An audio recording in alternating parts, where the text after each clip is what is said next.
देख रहे हैं जय जवान जय किसान न्यूज 24। सबसे पहले तो हमारे दर्शकों का बहुत बहुत स्वागत है हमारे चैनल में। आज मैं बात करता हूं उत्तर प्रदेश में, जो कि वर्तमान की भाजपा सरकार के प्रदेश के मुखिया योगी आदित्यनाथ दावा करते हैं कि या तो अपराधी प्रदेश छोड़ गए या सलाखों के पीछे डाल दिए गए। मैं आपको ले जाता हूं चंद 2 महीने 3 महीने के पीछे की वारदात पे, और वो घटना है जिसने हर हिंदुस्तानी और किसान के दिल को झकझोर के रख दिया था। वो घटना कौन सी थी? लखीमपुर में जिस तरीके से किसानों के ऊपर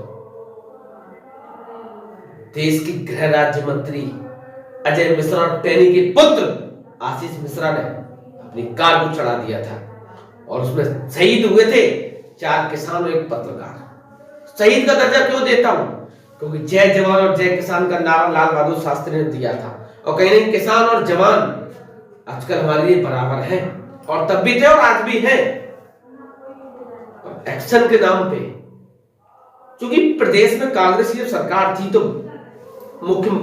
देश के प्रधानमंत्री योगी आदित्यनाथ कहते थे मुझे एक्ट नहीं एक्शन चाहिए। क्या एक्शन लिया आपने? देश के गृह मंत्री अमित शाह के साथ अजय मिश्रा और टेनी मंच साझा करता है, और अमित शाह दूरबीन से देखते हैं।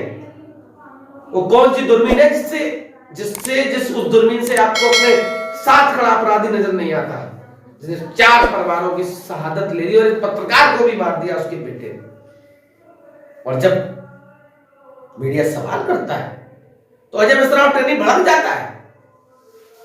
क्यों? सरकारें आती हैं और चली जाती हैं, लोकतंत्र का इतिहास रहा है, जनता से बड़ा कोई नहीं है।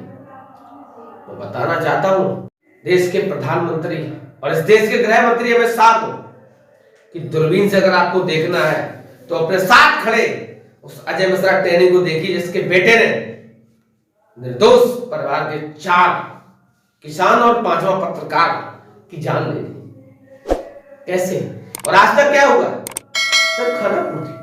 एसआईटी ने जब अपनी जांच रिपोर्ट सौंप दी और पत्रकारों ने सवाल कर दिया कि जब मुकदमा दर्ज हुआ था तो गैर इरादतन हत्या का आरोप था, पर जो स्क्रिप्ट निकल के आई एसआईटी की जांच में, सीबीआई की जांच में, कि इरादतन यानी कि सोची समझी साजिश के तहत किसानों पे गाड़ी चढ़ाई गई थी।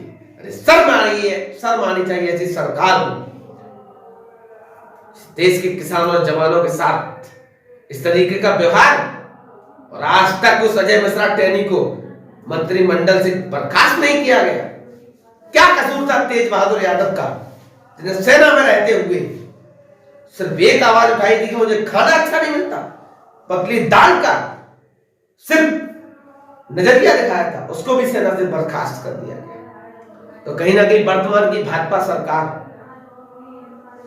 और कितना जुल्म करेगी किसानों और जवानों पे। 13 महीने किसानों ने आंदोलन किया है, 700 से ज्यादा किसानों की जान चली गई, उसके बाद उन्हें बिल वापस ले लिए। अरे किस बात का डर था?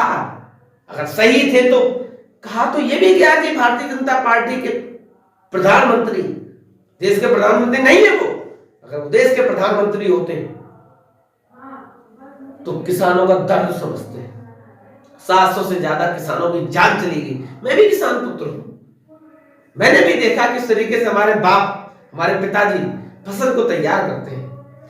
एक बार तो ऐसा हुआ कि फसल तैयार हुई और बारिश आ गई, ओले पड़ गए, फसल ही नष्ट हो गई।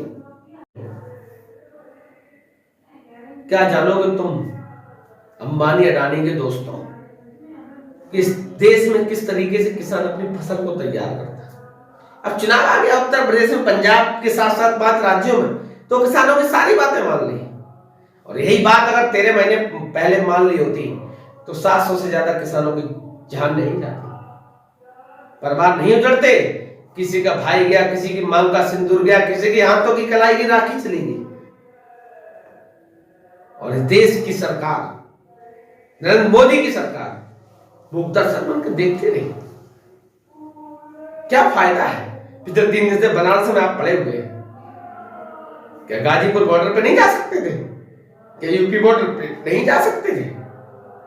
क्या लखीमपुर में मारे गए किसानों के घर नहीं जा सकते थे आप? चुनाव आ गया उत्तर प्रदेश में, 3 महीने बाद चुनाव है, फरवरी मार्च में चुनाव संपन्न हो जाएगा, उत्तर प्रदेश को नया मुख्यमंत्री मिलेगा, हो सकता है आपकी सरकार बन जाए। लेकिन क्या इतनी संवेदना भी नहीं रही? एक कुत्ते के पिल्ले को मरने पे आपको अफसोस होता है। और आज 700 से ज्यादा किसान बॉर्डर पे मर गए आंदोलन करते हुए। और लखीमपुर में आपके गृह राज्य मंत्री के बेटे ने गाड़ी चढ़ा दी, उसमें एक पत्रकार भी मारा गया और शर्म नहीं आई। एक ट्वीट नहीं आया आपका। विराट कोहली अगर शतक मार देता है, शादी हो जाती है, अनुष्का शर्मा और विराट कोहली की शादी पे आप गुलदस्ता लेके पहुंच जाते हो, और किसानों की शहादत पे। और कहते हो इस किसान का हमने सम्मान किया, जवान का सम्मान किया।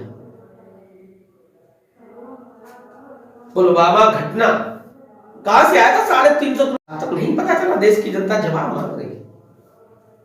700 से ज्यादा किसान मर गए। ऐसी क्या मजबूरी थी आपकी? जो बिल आप लाए थे किसानों को नहीं समझ आई, हटा देना चाहिए था। और वही काम आपको करना पड़ा। 14 महीने बाद उत्तर प्रदेश की जनता से एक ही आग्रह है कि 2022 के चुनाव में बहुत ही सोच समझ के इस बार वोट करें। सरकारें आती हैं, चली जाती हैं। समाजवादी पार्टी की सरकार हो, बहुजन समाजवादी की सरकार हो, भारतीय जनता पार्टी की सरकार हो, कांग्रेस की सरकार हो, किसानों की किसी को कोई कदर नहीं है। हमें आशा है, उम्मीद है कि इस बार उत्तर प्रदेश की जनता एक नया विकल्प तलाशेगी, जो कि उत्तर प्रदेश की दिशा और दशा को बदलने का काम करेगा। आज के लिए बस इतना है। मैं यही कहना चाहूंगा, उत्तर प्रदेश का चुनाव इस बार किसानों और जवानों को याद रखकर वोट करें जनता। पल पल की खबरों को देखने के लिए हमारे चैनल को शेयर सब्सक्राइब करें और बेल आइकन पे क्लिक करना ना भूलें। बहुत बहुत धन्यवाद। पल पल की खबरों को देखने के लिए चैनल को लाइक, सब्सक्राइब और शेयर जरूर करें।